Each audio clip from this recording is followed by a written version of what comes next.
Hello বন্ধুরা, আসসালামু আলাইকুম রহমতুল্লাহি ওয়া বারাকাতুহু। প্রিয় প্রবাস ও দেশবাসী, আশা করি আপনারা সকলে ভালো আছেন। আলহামদুলিল্লাহ, আমিও আপনাদের দোয়া ভালো আছি। প্রিয় গাইস, আপনাদেরকে আজকে দেখাবো রূপসাগর। আসলে রূপসাগরের গানটা আমরা দেশ বিদেশে সকল জায়গায় আমরা এই গানটি শুনেছি, কিন্তু বাস্তবে রূপসাগর আমরা কয়জনে দেখেছি? তাই তো আজকে আমাদের গন্তব্য রূপসাগর। তাই চেম্বার থেকে বাইর হয়ে চলে গেলাম পদ্মার বাজার বিশ্ব রোড, তারপর এখান থেকে ক্যান্টনমেন্ট ময়নামতি, এরপর রূপসাগরের গেটে প্রবেশ করি, টিকিট কাটি। টিকিট 80 টাকা নিয়েছে জনপ্রতি। তারপর আমরা রূপসাগরের উদ্দেশ্যে ভিতরে চলে যাই। যাওয়ার পর এখন আমি আপনাদেরকে সেই রূপসাগর দেখাবো। আপনারা দেখতে থাকুন সেই রূপসাগরের প্রাকৃতিক সৌন্দর্য ও পরিবেশ কতটুকু সুন্দর। আসলে এই রূপসাগর না আসলে হয়তো এই প্রাকৃতিক সৌন্দর্যটি দেখতে পারতাম না। এই যে দেখেন কত সুন্দর হাঁস। রূপসাগরে এই হাঁসের বাচ্চাগুলো, এই হাঁসগুলো ঘুরে ঘুরে পরিবেশে প্রাকৃতিক সৌন্দর্য আরও বাড়িয়ে দিয়েছেন।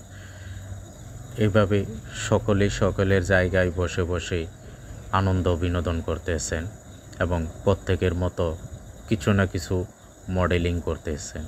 আর এই যে দেখুন ঘোড়াগুলো, মনে হয় যে সারা জীবন তারা দৌড়াচ্ছে, কিন্তু রূপসাগর থেকে বাইর হইতে পারতেছে না। তাই রূপসাগর থেকে এই ঘোড়াগুলো বাইর হইতে পারতেছে না।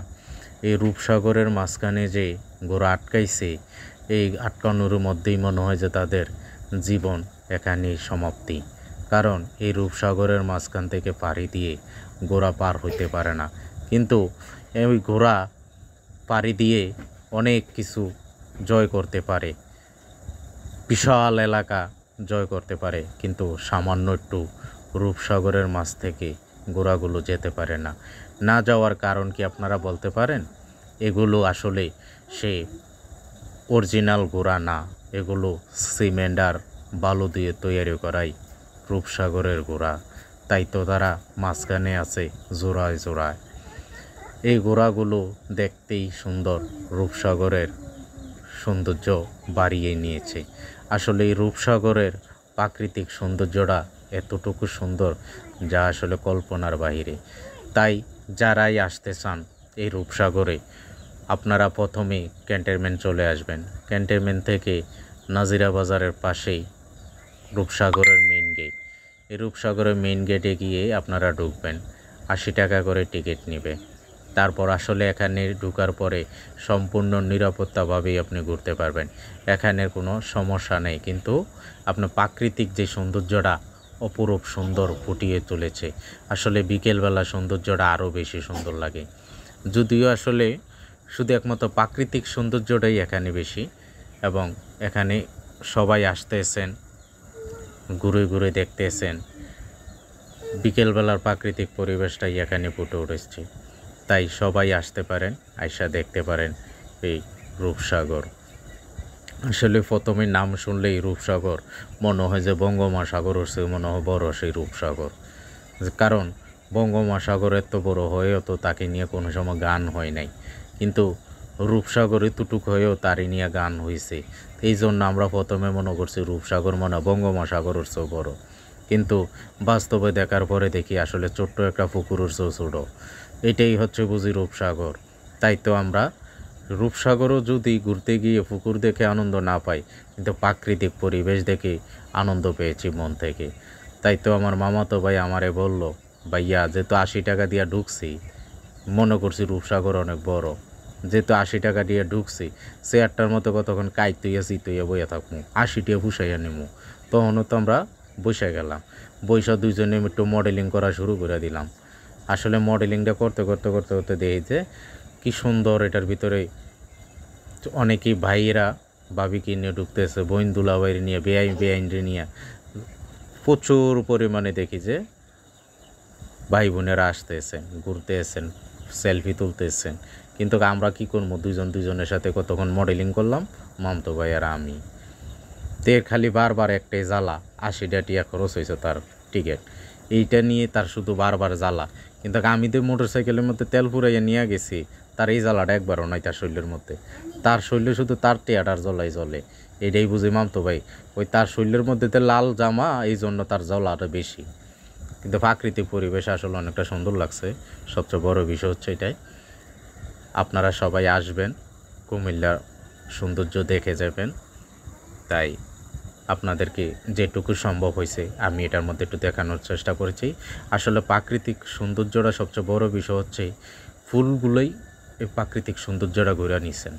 আসলে এই ফুলগুলো এত সুন্দরভাবে সাজিয়েছেন ফুল গাছগুলো দিয়ে, তাই প্রতিটা গাছে গাছে কিন্তু এখন ফুল ফুটে উঠছে। ফুল ফুটে ওঠার কারণেই কিন্তু প্রাকৃতিক সৌন্দর্যটা আরও বেশি বেড়ে গেছে।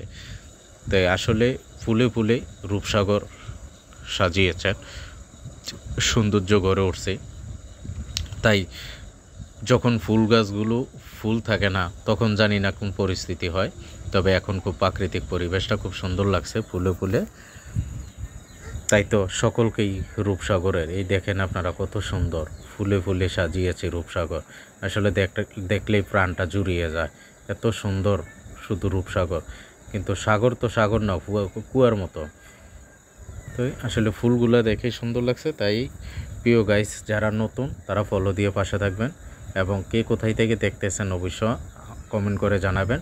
কার কাছে কেমন লাগছে অবশ্য জানাবেন। কোন ধরনের ভিডিও আপনারা চান তাও অবশ্য আমাকে জানাবেন, এবং শেয়ার করে অন্যকে দেখার মতো সুযোগ করে দিবেন। ইনশাল্লাহ আপনাদের জন্য আমি চেষ্টা করব সবসময় নতুন নতুন ভিডিও নিয়ে আসার জন্য, কারণ আপনাদের বেশি বেশি ভালোবাসা চাই।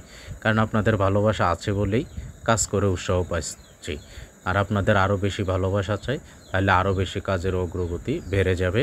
কারণ আমি সুন্দর সুন্দর ভিডিও দিতে চেষ্টা করব, যেহেতু আপনাদের ভালোবাসা নিয়ে আস্তে আস্তে এগিয়ে যাচ্ছি। ইনশাল্লাহ একদিন অনেক দূর এগিয়ে যাব আপনাদের ভালোবাসা নিয়ে। তাই তো আপনাদের ভালোবাসা বেশি বেশি করে চাই, তাই আপনারা আরও বেশি বেশি করে ভালোবাসা দিবেন। একটু মডেলিং করতেছি লাস্ট মুহূর্তে এসে যাওয়ার পথে, কারণ কখন আর রূপসাগর যাবো, এই জন্য এখানে দাঁড়ায় দাঁড়ায় মডেলিং করতেছি। কিন্তু এই ফুল গাছটার উপরে অনেক আঘাত হয়েছে, যেহেতু হঠাৎ মামতো ভাই আমারে বলতেছে ফুল গাছটার ভিতরে ঢুকেন, তখন আমি এটার ফাঁক খুঁজতেছি, কিন্তু ফাঁক পাইনি। তখনকে একটু ফাঁক করে আস্তে করে চেষ্টা করে একটু এদিক দিয়ে ঢুকে বসে পড়লাম, কিন্তু আসলে গাছের উপরে বসতে পারিনি, ফুল গাছটার উপরে বসতে পারিনি। মনে হয় যে নিজের উপরে নিজে বসে পড়ছি। কী করবো, ফুলের উপরে সেলফি তুলতে হইব, একটু ফটো সেশন করতে হবো, মডেলিং করতে হবো। তাই মডেলিং করতে করতে বিদায় নিয়ে গেলাম আপনাদের কাছ থেকে। ইনশাল্লাহ দেখা হবে সামনে অন্য কোনো ভিডিওতে। ভিডিওটা কেমন লাগছে অবশ্য কমেন্ট বক্সে জানাবেন। সামনে দেখা হবে, সেটুকু সময় পর্যন্ত আপনারা ভালো থাকেন। আপনাদের সুস্বাস্থ্য দীর্ঘ কামনা করি। সকালে ভালো থাকবেন, সুস্থ থাকবেন, আমার জন্য দোয়া করবেন, বেশি বেশি সাপোর্ট করবেন, লাইক কমেন্ট উৎসাহিত দেবেন। ভালো থাকেন, আল্লাহ হাফেজ।